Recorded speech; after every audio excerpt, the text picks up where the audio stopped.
मान के चलिएगा, अब छोटे बच्चे के सामने कोई मोमबत्ती जल रही है तो सीधी सी बात है, हमारा वातावरण जो होता है ना, हमारे वातावरण में बहुत सारे उद्दीपक होते हैं। क्या होते हैं? उद्दीपक। और हम उन उद्दीपकों को देख के आकर्षित होते हैं।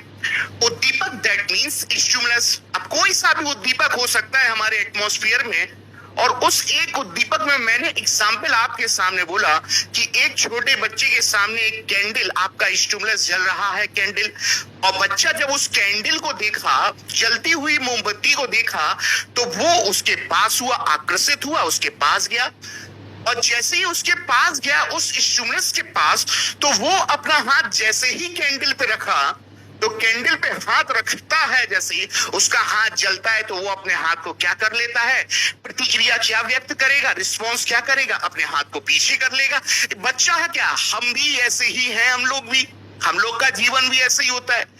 अब सोच के देखो, जब बालक के सामने इसी प्रकार की कोई दोबारा नवीन घटना घटित हो, मान के चलिए कि कोई कैंडल नहीं, कोई लैंप जल रहा है, कोई अग्नि जल रही है, सर्दी के मौसम की बात मान लेते हैं, तो जैसी वो जलती है, तो वो छोटा बच्चा देन वहां पर जाएगा, जलती हुई लौ के पास जाएगा, तो जैसे ही अपना हाथ आगे करेगा, वो अपने हाथ को क्या कर लेगा?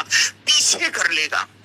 इसका अर्थ ये हो गया कि उसको लर्निंग हो गई, उसको अधिगम हो गया, और ये अधिगम करने में उसको अनुभव के द्वारा अधिगम हुआ।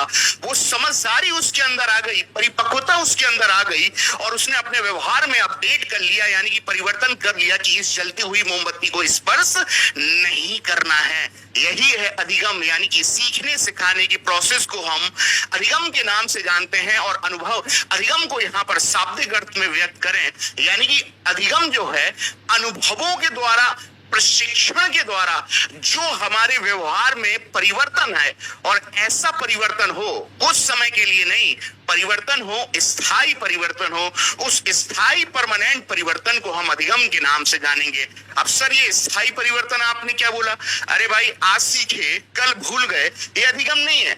बचपन में आपने प्लस सीखा, अब वो प्लस बचपन में जब आपको नहीं पता होगा, तो आपके दिमाग में मनोवैज्ञानिक चल रहा होगा, ये क्या है, लेकिन जब बताया गया होगा तो आप वो प्लस के बारे में समझ गए होंगे, संख्याओं के बारे में समझ गए होंगे, और मैंने प्लस का एग्जाम्पल आगे चल के आपने जीवन में इस्तेमाल किया, तो ये बताना चाह रहा है, और वो जीवन में आगे आप उस प्लस का अर्थ बता पा रहे हैं कि इससे जोड़ने का काम होता है, तो ये बताने का परिणाम कर रहा है कि अधिगम कुछ समय के लिए नहीं है, परमानेंट एक स्थायी घटना, या स्थायी घटना का नाम आपका अधिगम है। कभी भी अस्थायी नहीं होती, कि जैसे एजुकेशन को नई तालीम के नाम से भी जानते हैं। नई तालीम का अर्थ होता है फाउंडेशन या एलिमेंट्री एजुकेशन। देखो, प्रश्न ठीक है, लेकिन हमको व्याख्या समझना है, क्योंकि गांधी जी, आपका राइट आंसर आ गया है, बिल्कुल बात सही है, क्योंकि भारत में बेसिक एजुकेशन, बुनियादी एजुकेशन, एलिमेंट्री एजुकेशन, जिसको हम नई तालीम के नाम से भी जानते हैं, और नई तालीम नाम किसने दिया था? जाकिर हुसैन साहब ने दिया था, क्योंकि महात्मा गांधी ने जब बुनियादी शिक्षा का प्रारूप तैयार करना था ना, तो जाकिर हुसैन समिति का गठन भी किया गया था, और ये जाकिर हुसैन साहब थे जो जामिया इस्लामिया विश्वविद्यालय के एक टीचर या प्रोफेसर के रूप में वहां पर काम करते थे। सीधी सी बात है, महात्मा गांधी और बुनियादी एजुकेशन के बारे में एक बात ये जरूर ध्यान रखना, चरखा आप जानते ही हो, चरखा चलाएंगे, और चरखा से होगा क्या? सूत काटने का काम या सूत बुनने का काम करोगे, और जो सूत काटोगे उसको हम क्या करेंगे? बेचा जाएगा, यानी कि व्यवसाय प्राप्त किया जाएगा, यानी कि एजुकेशन इस प्रकार होगी जो लोगों की आजीविका का वहन भी कर सके। और 7 से 14 वर्ष के बालकों के लिए, 6 नहीं बोला, 6 तो तब लगाएंगे जब विकल्प 7 से 14 ना दे रखा हो। 7 से 14 वर्ष तक के बालकों के लिए, कक्षा 8 तक के लिए 7 वर्ष का पाठ्यक्रम तैयार करने के लिए फ्री एंड कंपलसरी करने की बात एजुकेशन की अगर है, तो ये आपका महाराष्ट्र के वर्धा शहर से प्रारंभ की गई थी आपकी बुनियादी एजुकेशन, इसलिए इसको वर्धा योजना भी बोलते हैं, बुनियादी भी बोलते हैं, नई तालीम के नाम से भी जानते हैं। उम्मीद है कि यहाँ तक आपको बिल्कुल और बिल्कुल बात समझ में आ गई होगी। अंबेडकर साहब के बारे में आप जानते ही हैं, महत्वपूर्ण नाम है डॉक्टर अंबेडकर, और भारत के बहुत बड़े बड़े लोग जो थे ना, जो विदेश में पढ़ के आए ना, तो अंबेडकर जी को एक छात्रवृत्ति स्कॉलरशिप प्रदान की गई थी।